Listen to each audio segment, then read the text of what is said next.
Hi dear student, अभी हम discuss करेंगे एग्जाम एमसीक्यू। बहुत इम्पोर्टेंट हैं पीपीएससी के एग्ज़ाम में और हर एग्ज़ाम में आते हैं। बेशक वो एमबीबीएस का है, एमएलटी का है। एग्ज़ाम का चैप्टर हर जगह मौजूद है। बेशक वो जोलॉजी है, बॉटनी है या कोई भी डिसिप्लिन है। तो सबसे पहले एमसीक्यू है in non competitive exam action. क्या होता है? Concentration of active enzyme molecule is reduced और वी मैक्स कम हो जाती है। दोनों में से कोई अगर ऑप्शन है वो भी ठीक हो जाता है। आपको पता है कि जो एंजाइम की इनहिबिशन है वो मेजर उसकी दो टाइप्स हैं, इरिवर्सिबल एंड रिवर्सिबल। ठीक है, इरिवर्सिबल में तो जो इनहिबिटर है वो एंजाइम के एक्टिव या एलोस्टेरिक साइड के साथ कोवलेंटली जाकर लग जाता है और उसके थ्री डायमेंशनल स्ट्रक्चर जो एक्टिव साइड है उसको कम्प्लीटली डिस्ट्रॉय कर देता है, जैसे वो एक्टिविटी रीगेन नहीं कर सकता। ठीक है, तो वो इरिवर्सिबल है, उसको कहते हैं सुसाइडल इनहिबिशन। इसमें जो एंजाइम है वो अपनी एक्टिविटी रीगेन नहीं कर सकता। ठीक है, लेकिन जो रिवर्सिबल है उसमें जो इनहिबिटर है वो नॉन कोवलेंट फोर्सेस से जुड़ा होता है। ठीक है, तो उसको हम जो है रिवर्सिबल इनहिबिशन कहते हैं। ये जो आपके बॉडी के पैरामीटर को जो कंट्रोल करने वाले ड्रग्स होती हैं वो ज़्यादातर रिवर्सिबल इनहिबिशन में होती हैं, यानी कि कम्पिटिटिव इनहिबिटर होती हैं। अगर आप सबस्ट्रेट की वैल्यू ज़्यादा करेंगे तो इनहिबिटर उतरना शुरू कर देगा। In non-competitive enzyme action, concentration of active enzyme is also reduced, Vmax decrease। इसमें क्या होता है कि जो इनहिबिटर है वो एंजाइम की एक्टिव साइट के साथ नहीं लगता, बल्कि जाके लगता है एलोस्टेरिक साइट के साथ। और जिन एंजाइम की एलोस्टेरिक साइट के ऊपर लग जाएगा वो सिस्टम से आउट होते जाएंगे, वो सिस्टम से आउट होते जाएंगे और वो डिक्रीज होते जाएंगे। तो इसलिए Vmax डिक्रीज हो जाती है। An allosteric enzyme influence the enzyme activity by changing the conformation of enzyme binding to the site other than the active site। तो allosteric enzyme वो होते हैं जिनकी एक्टिव साइट के अलावा कोई एक और साइट होती है जहाँ पे रेगुलेशन होती है। वहाँ पे कोई फैक्टर आके लगता है, या तो एंजाइम की एक्टिविटी बढ़ा देता है या कम कर देता है। अगर बढ़ा देगा तो वो एक्टिवेटर का काम करेगा, अगर कम करेगा तो इनहिबिटर या फीडबैक रेगुलेशन में वो रोल प्ले करेगा। तो इसमें in allosteric enzyme are that enzyme which have another side other than active side, जिसके ऊपर कोई फैक्टर लगता है, या तो एंजाइम की एक्टिविटी कम हो जाती है या ज़्यादा हो जाती है। Which of the following regulatory action involve a reversible covalent modification of an enzyme? Phosphorylation of serine hydroxyl group on the enzyme। तो हमेशा आप याद रख लें, अगर फास्फोराइलेशन या डीफास्फोराइलेशन होनी है तो वो हमेशा hydroxyl group containing amino acid serine और थ्रियोनिन और सम टाइम टायरोसिन के ऊपर होती है। तो फास्फोराइलेशन जो होती है वो रेगुलेट करती है एंजाइम को। A competitive inhibitor of enzyme has which of the following property? Competitive enzyme में क्या होता है? एंजाइम की एक एक्टिव साइट है, उस एक्टिव साइट के लिए इनहिबिटर का भी कंपटीशन होता है और सबस्ट्रेट का, क्योंकि दोनों का स्ट्रक्चर एक जैसा होता है। तो अगर सबस्ट्रेट लग गया तो वो प्रोडक्ट में कन्वर्ट हो गया, और अगर इनहिबिटर लग गया तो वो एंजाइम की एक्टिविटी को कम कर देगा। ठीक है, तो इसमें इनिशियल कंडीशन में ही हम Km वैल्यू मेजर करते हैं। तो Km वैल्यू क्या हो जाएगी? इंक्रीज हो जाएगी।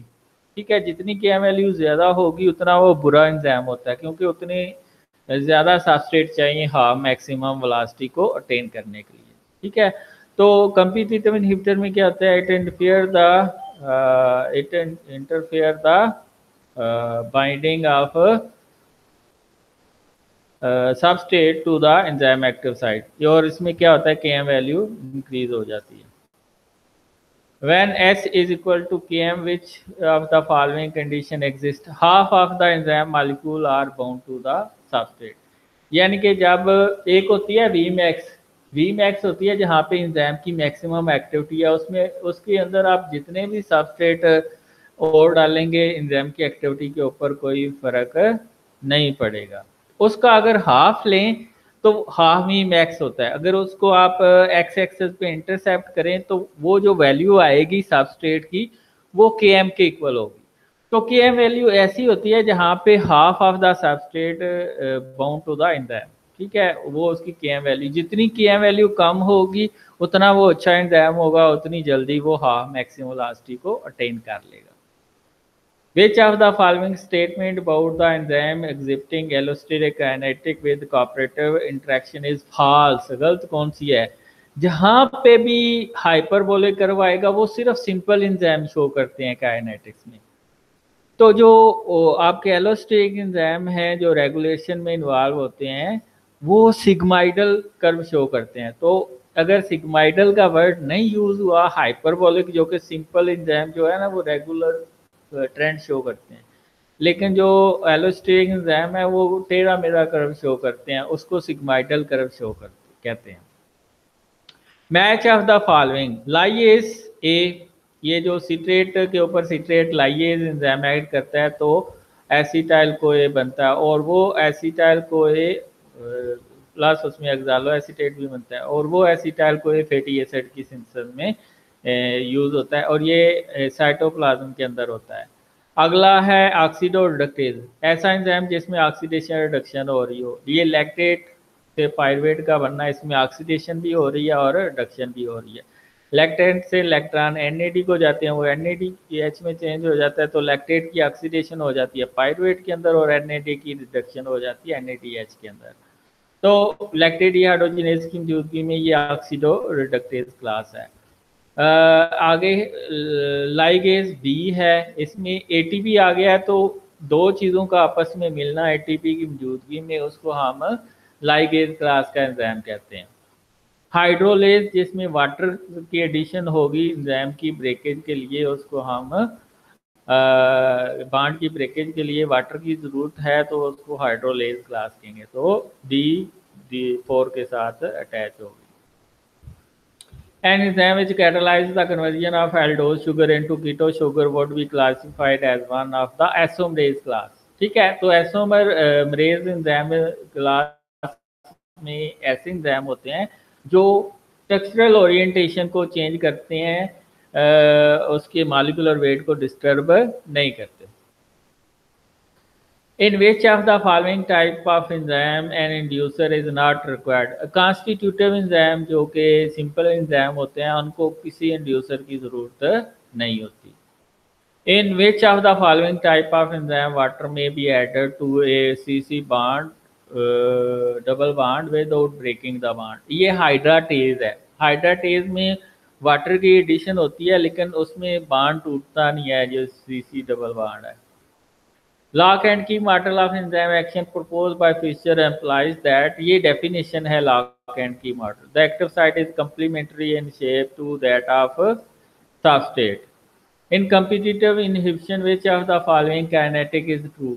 ठीक है, इसमें क्या होता है Km वैल्यू इंक्रीज हो जाती है और Vmax, क्योंकि जब आप सबस्ट्रेट की कंसंट्रेशन बढ़ाते हैं इनहिबिटर उतरना शुरू हो जाता है, ठीक है, तो वो उतनी ही जल्दी Vmax अटेन कर लेगा जितना विदाउट इनहिबिटर है। लेकिन शुरू में क्योंकि कंपटीशन होता है सबस्ट्रेट का और इनहिबिटर का, तो जिसकी वजह से Km वैल्यू इंक्रीज हो जाती है। वो बड़े ज़्यादा सबस्ट्रेट चाहिए हाँ मैक्सिमम वेलोसिटी को अटेन करने के लिए, तो इंक्रीज हो जाती है Km in competitive inhibition. In competitive inhibition apparent Km value is increased, ठीक है। enzyme increase the rate of reaction by decreasing the energy of activation. Energy of activation क्या होता है? minimum amount of energy required to start a biochemical reaction, ठीक है। For example आपके body के अंदर जो फ्री रेडिकल H2O2 है, ठीक है, उसको ख़त्म होने के लिए ये 78 किलो जॉल एनर्जी चाहिए होती है। तो एंजाइम ने क्या किया, उसकी एनर्जी 78 से 8 किलो जॉल, कौन सा एंजाइम? कैटालिस्ट, उसकी एनर्जी को कम कर देगा 8 किलो जॉल पर मोल। पहले वो 78 पे वर्क कर रहा है फिर 8, तो ये डिक्रीज करता है एनर्जी ऑफ एक्टिवेशन को। Plasma enzyme begin to rise after 4 to 8 hours of acute myocardial infarction, ये CK2 है, क्रिएटिन फॉस्फोकाइनेज 2। तो ये जो क्रिएटिन काइनेज है इसके 3 एसोजाइम्स होते हैं, फंक्शन एक ही करते हैं, इसकी 3 फॉर्म होती हैं। CK1 जिसमें BB सब यूनिट होता है वो ब्रेन के अंदर होता है, CK2 के अंदर B और M सब यूनिट होता है ये आपके हार्ट के मसल में ज़्यादा होता है, और CK3 जिसमें दोनों M यूनिट होते हैं ये आपके मसल में ज़्यादा होता है। लेकिन CK2 जो है वो राइज करता है मायोकार्डियल इंफार्क्शन में, जिसके अंदर MB सब यूनिट होते हैं। All enzyme are protein in nature except peptidal transferase. Peptidal transferase जो है ये प्रोटीन इन नेचर है। एक और एंजाइम है जो RNA नेचर है, वो है राइबोजाइम्स। अगर पेप्टाइडल ट्रांसफरेज आ गया वो भी ठीक है, अगर राइबोजाइम आ गया वो भी ठीक है। The isosome of lactate dehydrogenase in liver is composed of, जो लीवर के अंदर होता है वो LDH5 होता है, उसके अंदर चारों यूनिट M के होते हैं। ये M फॉर मसल, ये मसल में भी ज़्यादा होता है और लीवर में भी ज़्यादा होता है। तो आपको पता है लैक्टेट डिहाइड्रोजनेज फंक्शन तो एक ही परफॉर्म करता है, lactate to pyruvate, pyruvate to lactate, लेकिन इसके 5 एसोजाइम्स हैं। टेट्रामेरिक एंजाइम है, 4 प्रोटीन होती हैं इसके अंदर, इसमें चारों जो LDH1 है उसमें चारों H यूनिट होते हैं। H फॉर हार्ट, यानी कि ये हार्ट में LDH, अगर हार्ट की प्रॉब्लम है तो LDH1 का लेवल बढ़ जाएगा, लेकिन अगर मसल या लिवर प्रॉब्लम है तो LDH5 जिनके अंदर चारों यूनिट M होते हैं। ये जो LDH3 है जिसके अंदर 2H और 2M यूनिट होते हैं प्रोटीन के, ये ल्यूकेमिया के अंदर बढ़ जाता है। तो ये इसकी मेडिकल इंपॉर्टेंस है लैक्टेट डिहाइड्रोजनेज की। LDH4 and LDH5 increase in human blood, यार वायरल हेपेटाइटिस में लीवर आपका खराब हो जाता है तो LDH5 बढ़ जाएगा। कार्बोनिक एनहाइड्रेज बड़ा ज़्यादा पूछा जाता है PPSC MBBS एग्जाम में। कार्बोनिक एनहाइड्रेज का कोफैक्टर कौन सा है? जिंक है। 2/3 जो एंजाइम है हमारी बॉडी के अंदर उनको metalloenzyme metal as a cofactor चाहिए होता है, तो कार्बोनिक एनहाइड्रेज को जिंक चाहिए होता है। इसके अलावा सेलेनियम चाहिए होता है ग्लूटाथायोन पेरोक्सीडेज को, तो वो भी इम्पोर्टेंट है, selenium for glutathione peroxidase. K value is the enzyme kinetic is the value where the velocity of reaction become 1/2। आप इधर सबस्ट्रेट कंसंट्रेशन बढ़ा रहे हैं, आपने फिक्स एंजाइम यूज किए हुए हैं, तो सबस्ट्रेट कंसंट्रेशन इधर बढ़ा रहे हैं तो रेट ऑफ रिएक्शन कंटिन्यूअसली बढ़ रहा है। ठीक है, एक टाइम आएगा जब एंजाइम की सारी एक्टिव साइट फुली सैचुरेट हो जाती हैं एंजाइम सबस्ट्रेट के साथ, तो उसमें अगर आप एंजाइम सबस्ट्रेट की कंसंट्रेशन ज़्यादा भी करेंगे तो रेट ऑफ रिएक्शन बढ़ता रहेगा। लेकिन लेट्स सपोज के 500 मिलीमोल पे मैक्सिमम कंसंट्रेशन आ गई है, Vmax आ गई है, तो उसमें अगर आप 600 यूज़ कर रहे हैं, 700 यूज़ कर रहे हैं तो कोई इफेक्ट नहीं पड़ेगा, क्योंकि 500 मिलीमोल ने सारे एंजाइम के एक्टिव साइट को सैचुरेट किया है। तो लेट्स सपोज यहाँ पे जो प्रोडक्ट बन रहे हैं वो 1000 प्रोडक्ट पर सेकंड हैं, इसका अगर हाफ लेंगे तो 500 प्रोडक्ट पर सेकंड आएगा। तो वो जब एक्स एक्सिस पे इंटरसेप्ट करता है तो वो Km वैल्यू होती है। तो Km value is that value where the velocity of the reaction become 1/2, यानी कि एंजाइम जो है वो हाफली सैचुरेटेड होता है with substrate. A time where S is equal to Km, which of the following, ये भी हमने बताई है, half of the enzyme molecule are bound to the substrate, अभी डिस्कस किया है। The plot which is sigmoidal with respect to substrate concentration versus velocity of reaction indicate cooperative binding, या इसको सिग्माइडल कर्व आ जाएगा तब भी ठीक है, या इसको एलोस्टेरिक काइनेटिक कहेंगे तब भी ठीक है, और कोऑपरेटिव बाइंडिंग कहेंगे तब भी ठीक है। Same enzyme having multiple forms are known as isozyme. हमने लैक्टेट डिहाइड्रोजनेज के 5 आइसोजाइम पढ़े हैं, ठीक है, LDH1, LDH2, LDH3, LDH4, LDH5। इनकी लोकेशन तो डिफरेंट है, मॉलिक्यूलर वेट तो डिफरेंट है, लेकिन ये फंक्शन सेम परफॉर्म कर रहे हैं, एक ही फंक्शन परफॉर्म कर रहे हैं। तो ऐसे एंजाइम जो फंक्शन एक ही परफॉर्म कर रहे हैं लेकिन उनका मॉलिक्यूलर वेट यानी कि लोकेशन, अमीनो एसिड सीक्वेंस एक दूसरे से डिफरेंट होती हैं, उनको हम एसोजाइम कहते हैं। मसलन क्रीटिन फास्फोकाइनेज के 3 एसोजाइम हैं, CK1, CK2, CK3। CK2 जो है वो हार्ट की डिजीज में बढ़ जाता है, जबकि लैक्टेट डिहाइड्रोजनेज के 5 एसोजाइम हैं। LDH1 हार्ट की डिजीज में बढ़ जाता है, और LDH5 जो है वो मसल और लिवर की डिजीज में बढ़ जाता है, और LDH3 जो है वो ल्यूकेमिया के अंदर बढ़ जाता है। The cofactor when covalently attach to the enzyme is called prosthetic group. और अगर वो नॉन कोवलेंटली जुड़ा हो तो उसको हम को सबस्ट्रेट कहते हैं। अगर कोवलेंटली जुड़ा है तो प्रोस्थेटिक ग्रुप, और अगर नॉन कोवलेंटली जुड़ा है तो वो को सबस्ट्रेट कहलाएगा। फॉर एग्जांपल NADO है वो पायरुवेट डिहाइड्रोजनेज कम्प्लेक्स के अंदर वो को सबस्ट्रेट है, और FAD वो प्रोस्थेटिक ग्रुप है पायरुवेट डिहाइड्रोजनेज कम्प्लेक्स में। The following is not a substrate specific enzyme. Hexokinase ये किसी भी 6 कार्बन शुगर की फास्फोरिलेशन कर देगा, बेशक ग्लूकोज है, फ्रक्टोज है, मैनोज है, गैलेक्टोज है। तो ये लेकिन ये ग्लूकोकाइनेज सिर्फ ग्लूकोज की करेगा, फ्रक्टोकाइनेज सिर्फ फ्रक्टोज की करेगा, फास्फोफ्रुक्टोकाइनेज 1 जो है वो फ्रक्टोज 6 फास्फेट की करेगा सिर्फ। तो ये हेक्सोकाइनेज है जो सारे 6 कार्बन वाली शुगर की फास्फोराइलेशन करेगा, ये सबस्ट्रेट स्पेसिफिक नहीं है। Coenzyme mostly combined with the apoenzyme. तो आपको पता है जो एंजाइम हैं जिनको कोफैक्टर की ज़रूरत होती है, असल में एंजाइम की 2 मेजर टाइप्स होती हैं। सिंपल एंजाइम जिनको फंक्शन करने के लिए कोफैक्टर की ज़रूरत नहीं होती है, और कम्प्लेक्स एंजाइम जिनको फंक्शन करने के लिए कोफैक्टर की ज़रूरत होती है। अगर तो कोफैक्टर एंजाइम के साथ नहीं लगा हुआ तो उस कम्प्लेक्स एंजाइम को हम एपो एंजाइम कहते हैं, और जब कोफैक्टर लग जाता है तो वो हालो एंजाइम में कन्वर्ट हो जाता है। Enzyme that catalyse the conversion of sugar to phosphate group sugar is classified, यानी कि शुगर के ऊपर फास्फेट ग्रुप लग रहा है तो ये ट्रांसफ़र हो रहा है। तो ट्रांसफरेंस क्लास में ऐसे एंजाइम आ जाते हैं जो कि किसी ग्रुप को ट्रांसफ़र करते हैं एक सबस्ट्रेट से दूसरे सबस्ट्रेट में, ठीक है, एक मालिक्यूल से दूसरे मालिक्यूल में ग्रुप ट्रांसफ़र करते हैं। मसलन इसमें ATP फास्फेट ग्रुप ट्रांसफ़र करेगा शुगर को, वो शुगर फास्फेट में चेंज हो जाएगी, तो इसमें ट्रांसफरेंस क्लास आएगी।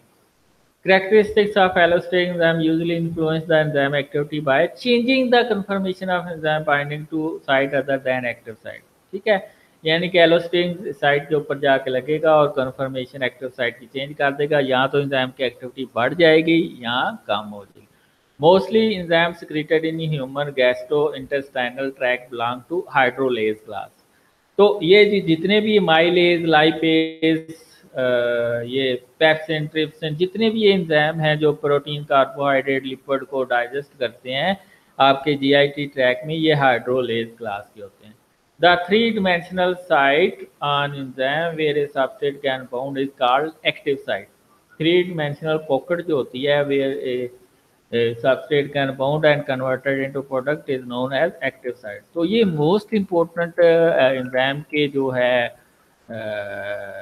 MCQ हैं, इनको अगर आप कर लेंगे तो आपके बहुत से एंजाइम जो बायोकेमिस्ट्री के लिहाज से हैं वो क्लियर हो जाएंगे। That's all. अगर ये आपको वीडियो पसंद आई है तो चैनल को सब्सक्राइब कर दें फॉर पार्ट 3। तो पार्ट 3